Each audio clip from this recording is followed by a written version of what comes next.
Oi, turma. Eu sou Álvaro, eu sou um taurino, mas não muito característico, porque eu não sou tão teimoso quanto dizem. Talvez seja por causa do meu ascendente em Sagitário, né? E eu não sou muito ortodoxo com a astrologia. Eu gosto muito de trabalhar além dos limites que a ciência se propõe. Quando a gente tem algum conhecimento, a gente gosta de ultrapassá-lo, tá? Ver além do que aquilo que é nos dito, né? E eu também sou escritor de fantasia e ficção científica, eu sou tarólogo, eu sou poeta, e eu sou também operador de mesa radiônica e, como não podia deixar de ser, astrólogo. Ah, então eu vou começar na palestra. Eu trouxe uma metodologia para trabalhar com a mesa radiônica em cima de tentar mudar padrões de comportamento que podem ser acessados através da astrologia. Eu vou começar contando uma história da mitologia grega. Normalmente vem a astrologia que a gente conhece. Todos os astros têm nomes de deuses gregos e as histórias que se contam no céu são as histórias da mitologia grega. Esse aí que vocês estão vendo é Vulcano, ou Hefestos. Vulcano para os romanos, Hefestos para os gregos. Ele é o deus dos metais, ele forja, no calor do sol, ele forja os metais para serem trabalhados. Ele era muito feio e ele foi rejeitado pela mãe, e Zeus ficou com pena dele e criou, para compensar a feiura dele, ele deu de presente Vênus, a mulher mais bela, a deusa mais bela de todas, a própria deusa da beleza, para compensar a feiura dele. Só que Vênus não gostou nada disso, porque inclusive ela era apaixonada por Marte. Esse bonitão aí era a grande paixão de Vênus. E eles começaram a se encontrar às escondidas. Só que Hefestos não era bobo, ele começou a perceber que as coisas estavam muito na cara, né? Porque Marte também não era nada discreto. E ele preparou uma armadilha para prender os dois. Ele forjou uma rede metálica e jogou em cima deles quando eles estavam na cama. E eles ficaram presos, não conseguiram fugir. E ele mostrou eles num estado de adultério para todos os deuses, para humilhá-los, né? E essa história, ela pode ser vista como uma alegoria, mas na realidade os gregos queriam contar isso aí que vocês estão vendo. Uma conjunção de Marte e Vênus. Infelizmente aqui em São Paulo não vai dar para ver, porque está um tempo horrível. Mas se o céu estivesse limpo, vocês iam ver exatamente isso, uma conjunção de Vênus e Marte no céu. Então eles contaram essa história para mostrar no céu a conjunção. E isso também vai ter um reflexo no mapa astral. Que se você se olhar no mapa astral de hoje, vocês vão ver algo como isso aqui. No canto inferior da tela, tem o símbolo de Marte e Vênus. Eles são facilmente reconhecidos porque Marte é o símbolo do masculino e Vênus é o símbolo do feminino. Mas é nessa região que vocês estão vendo o que está acontecendo. É uma conjunção Marte e Vênus. Marte, na astrologia, ele tem uma representação não só do masculino, como também de algumas características que são marcantes num homem excessivamente másculo, né? Tipo, ele é agressivo, ele é irascível, ele tem rompantes impulsos, inclusive nessa história está retratado o seu impulso de correr o risco de ir atrás de Vênus na casa do Hefestos, por isso ele conseguiu pegá-los, né? Por uma paixão. Ele está apaixonado, ele vai e faz, e não pensa muito nas consequências. Então esse é um Marte. E Vênus, ela vai representar a paixão feminina, o desejo feminino de ter um homem como Marte. Está representado uma relação deles dois. Isso, na nossa vida pessoal, Nós todos temos Marte, nós todos temos Vênus dentro de nós. Nós podemos ter impulsos irracionais, podemos ter desejos que podem nos levar à loucura ou a uma ação que nós não queremos. No retrato que a gente tem do céu, os alquimistas costumam dizer que o que está em cima é igual ao que está embaixo, o que está embaixo é igual ao que está em cima. Normalmente estão se referindo a os astros como eles estão, como a gente os vê. Lá no céu, eles estão fazendo o drama deles, estão desenhando uma história que reflete na nossa vida aqui na Terra. Por exemplo, a maioria de nós conhece as características básicas dos signos, aquelas características que aparecem no horóscopo do jornal, né, que, como eu te falei, no início me apresentando, eu falei que eu sou taurino e todo mundo sabe que taurinos são teimosos. É uma característica que aparece naqueles horóscopos de revista, de jornal e tal, como sendo uma característica própria do signo de Touro. Isso, pelo menos do seu signo, você sabe, né? Mas, se você tem um conhecimento um pouco maior, você já sabe qual é o que é ascendente e qual é o seu. Se você já fez um mapa com um astrólogo, uma parte do conhecimento da astrologia você pegou nessa consulta que você teve com o astrólogo. Você pode ter lido alguns livros de astrologia e você pode ser um astrólogo amador. Você vai fazer uma aparição do seu vizinho, lá com um programa que você achou na internet, tentou interpretar, se tornou um astrólogo amador, se tornou um monte de gente. Você pode até ser um astrólogo profissional. E você pode ter feito uma aparição até para o Papa. Nós somos operadores de mesa radiônica, vamos usar a astrologia junto com a nossa ferramenta, ou com outra técnica de terapia. A primeira coisa que a gente faz quando tem um cliente é fazer a anamnese, tentar chegar a um diagnóstico. Tem todo aquele trabalho que a gente faz perguntando a nossa vida, a vida do interagente, pergunta sobre a relação com o pai, a relação com a mãe, a sua relação na sua vida familiar atual, perguntando para só fazer um retrato dessa pessoa. A astrologia ela é uma ferramenta importante para diagnóstico, principalmente quando a gente não tem acesso a essa história, ou não tem tempo. Você tem ali alguns elementos que você pode lidar imediatamente. Por outro lado, vamos supor que você já fez a anamnese e está conversando com o seu interagente para saber como é que você vai operar a mesa junto com essa pessoa. A astrologia pode trazer para ele um elemento de conscientização, um problema que ele não via. Por exemplo, no caso aí, você vê no mapa dela que tem exatamente essa conjunção Marte e Vênus, porque você é muito impulsivo. Ele nunca tinha se tocado que a parte dos problemas dele é gerado pela sua impulsividade. Então você trouxe lá para ele, você é impulsivo, porque aqui no mapa tem tal coisa, trouxe um elemento de conscientização para ele. Ele pode começar a tratar um problema que ele não estava vendo. E também como um elemento de transformação, que é exatamente o que eu proponho nesse curso.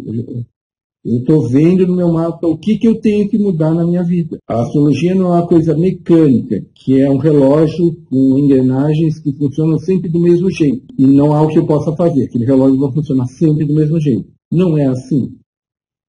Se fosse assim, a gente não tinha livre-arbítrio. Os astros no céu são só um mapa. Então é por isso que você pode usar o conhecimento que você vai obter com a astrologia para se transformar ou transformar seus interagentes. Então, como eu disse, a astrologia determina antes disso. Diz, eu sou o que os astros querem que eu seja. Não é bem assim. Eu vou fazer um experimento de física. Eu pego um carrinho, ponho ele na rampa, deixo ele rodar e meço com um cronômetro. O cronômetro é a causa do movimento do carrinho? Provavelmente não. A não ser que eu bati com o cronômetro para empurrar o carrinho. Mas os astros que estão no céu são um cronômetro. Eles marcam o tempo das coisas acontecerem e as relações de tempo que estão acontecendo, como se fosse um reflexo. Mas eles não são a causa do que está acontecendo. Você não pode culpar Marte por você ter batido no seu amigo porque você ficou meio com raiva, né? Você teve a raiva, você teve aquilo. Marte diz que você teve raiva, Mas ele não foi a causa da sua raiva. Você ficou com raiva do seu amigo porque seu amigo fez uma coisa que você não gostou. E tem uma outra posição da astrologia que é chamada astrologia humanista. É como se eles considerassem os astros como se fosse um pano de fundo onde você exerce a sua humanidade naquele pano de fundo que está acontecendo. E eu proponho uma astrologia quântica, onde eu observo o astro. Eu sou o observador do astro. Ele me observa e eu também o observo. Por isso que eu posso mudar alguma coisa na minha vida através da observação dos astros. Então, na astrologia quântica, eu pego o contrário. Se o que está embaixo é igual ao que está em cima, o que está em cima também é igual ao que está embaixo. Ou como diz Nietzsche, se você olha para o abismo também olha para você. E vice-versa. Então, assim, há uma interação entre você e o mundo lá fora. Você é observador e observado ao mesmo tempo. Por isso que você pode tomar consciência de uma realidade e agir sobre ela. Vamos começar perguntando, qual é o seu signo? A primeira coisa que a gente vai aprender aqui, observando a astrologia, olhar os signos pelas características mais básicas que todo mundo procura conhecer. Qual é o elemento que está associado ao signo? Isso é uma coisa importante, principalmente quando quem lida com a mesa da rede cristalina, onde você tem acesso aos elementos. Uma palavra-chave daquele signo e uma frase que o define. E depois disso você pode tirar as características positivas ou negativas. Há uma coisa interessante a observar. Os nossos maiores defeitos podem ser nossas maiores virtudes e vice-versa. Touro é terra, então ele é firme na terra. Então ele é possessivo, ele diz eu tenho, e ele vai fazer. Então, o que faz? Quando ele está arraigado numa ideia, ele não arrega pé. Isso se você olhar do ponto de vista negativo, que todo mundo olha quando vê um taurino batendo o pé e brigando pelo que ele acredita, como teimosia, ele não quer mudar de ideia. Mas e se ele tiver razão? Se ele tiver razão, ele é determinado. Então a determinação e a teimosia andam juntos. Só que determinação é uma virtude e teimosia é um vício. Então nossas maiores virtudes também são nossos maiores vícios e vice-versa. Depende do contexto. Então, assim, a determinação é uma característica boa e teimosia é uma característica ruim, dentro de um determinado contexto. Por isso que você tem que ter muito cuidado ao fazer essa abordagem, senão o touro vira só teimoso. Veja, qualquer signo que você escolher aí, né, por exemplo, Câncer, ele é a mãe por excelência, mas ele pode ser uma mãe possessiva. Se ela for do signo de Câncer, vai ser uma mãe muito boa. Só que ela pode exagerar nos outros.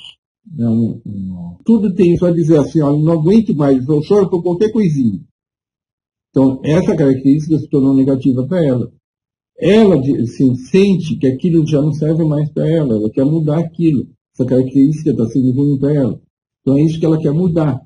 Então, está lá no horóscopo dela, que ela é de Câncer, ela pode ter aquele problema mesmo. Então, é essa característica que a gente vai trabalhar na mesa. Vamos ver um outro signo aí. Escorpião. O pessoal disse que é o pior signo do zodíaco. O escorpião, ele também tem, como característica de determinação, resistência. Resistência tipo assim, ele é capaz de sofrer muito e tem força de vontade. E como característica negativa determinação, teimosia. Também a resistência também pode virar teimosia. Mas ele é ciumento, a força de vontade dele pode ser usada para vingança, de ficar determinado a se vingar de alguém. As coisas andam juntas. Né? Dentro do trabalho que a gente tem com a mesa radiônica, a gente já pode começar a fazer um trabalho. Tem muita coisa que você pode extrair só de saber qual é o signo das pessoas. E, se possível, o ascendente. Se você souber o ascendente, você tem 2 elementos para trabalhar. Um vai dar as características internas e outras características externas, como a pessoa se manifesta no mundo. Aqui está o signo de Gêmeos. Positivas, a versatilidade, curiosidade, comunicação, e as negativas, ansioso, inconsistente e agitado. Quem for do signo de Gêmeos, o pessoal fala assim, Gêmeos é duas caras. Não é bem assim, né? Quando a gente usa a mesa, a gente costuma desativar as características negativas. O que é esse desativar? A pessoa vai deixar de ser do signo de Gêmeos porque você desativou as características dela?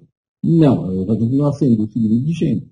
O que a gente vai trabalhar com ela é atenuar essas características negativas, ou colocá-las num contexto onde elas se tornem positivas, ou transmutá-las para os seus equivalentes positivos. Uma pessoa curiosa, ela pode se tornar um cientista. Uma pessoa comunicativa, ela pode se tornar um artista. Só que assim, a curiosidade pode levar à agitação, e a agitação pode fazer com que ela perca o foco. Então, se a pessoa percebe que está perdendo o foco, é a agitação que você vai ter que mexer. Então, o que eu queria mostrar para vocês é esse livro aqui. Ele é está falando do Leonardo da Vinci, astrólogo. Ele é um pintor do Renascimento, todo mundo conhece, todo mundo já passou por a representação da Santa Ceia, mas nunca imaginaram que a Santa Ceia são os 12 signos do zodíaco. O nome completo, vocês podem encontrar, é um livro muito bom, onde ele tem mais de 400 páginas só falando de características de signo. Então, esse livro, assim, ele mostra que só com as características você pode ir muito longe numa análise da pessoa. Você vai abrindo o leque no processo que você está fazendo na própria terapia. Durante a terapia, você vai abrindo os caminhos, vai mostrando e isso tudo vai gerar uma massa crítica de conhecimento que vai provocar um salto quântico na pessoa. Ela vai, se eu sou isso, por que eu não posso ser aquilo? Né? Então, eu vou mostrar um pouquinho a mesa cristalina, porque foi a partir dela que a gente começou a trabalhar com a astrologia, eu e a Régia. Né? Ela está aqui. Na mesa cristalina eu coloquei, convenci a Régia a colocar o signo do zodíaco, porque eles iam ter uma utilidade futura. Né? Apesar de a Régia na época não entender na astrologia, né? Eu coloquei em volta da mesa cristalina o signo do zodíaco. Aqui, por exemplo, está o signo de Áries. Depois touro, né? Está tudo em volta no dodecaedro, né? São 12 casas, 12 signos, uma figura de 12 lados, e por ser 12 é um número mágico na visão dos alquimistas, né? O 12, ele tem alguma coisa transcendente, né? Por isso que está sempre 12 raios, ou múltiplos de 12 dimensões, ou 144, 12 vezes 12. Então, o 12 está muito associado à astrologia, a outras coisas que a gente costuma praticar. Então, a Régia colocou aqui a mesa cristalina. Então, em toda a volta, você vai ver os signos, e eles vão ter a função como se fosse um círculo mais externo, onde leva a mesa cristalina para o cosmos. Está fazendo ela subir até o cosmos, né? E lá no cosmos tem os planetas. E a partir da mesa cristalina você vai conseguir atingir a esfera onde estão os astros, né? Como se fossem vários no seu interior, a partir do DNA, vai abrindo, como se estivesse olhando lá de cima do sistema solar.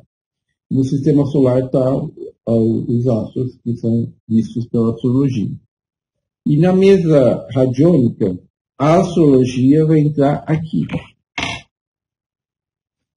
Então, na ferramenta em branco, vocês vão agregar a ferramenta astrologia. Né? Então, no processo que a gente vai fazer, a gente vai trabalhar como se fosse uma ferramenta e usar o relógio para localizar os signos, localizar os aspectos, localizar tudo que a astrologia tem. Que vem logo depois da história do Marte, a última slide. Aí eu usei um programa, mas ele é muito bom, é um dos melhores programas de astrologia que eu conheço. Ele trabalha muito bem com vários aspectos da astrologia. Consegue ir até um nível muito avançado, sinastria, tudo que você pode imaginar dá para usar nesse programa. O nome dele é WatchWatch. Eu vou passar esse link para vocês, o material que eu vou mandar pelo e-mail de vocês. Então aí você está vendo os planetas distribuídos ao longo do mapa astral. O mapa astral ele é formado por uma mandala, né, onde estão espalhados os 12 signos ao redor, né, por Ares, que é o que está onde está a Lua agora, né, se você olhar.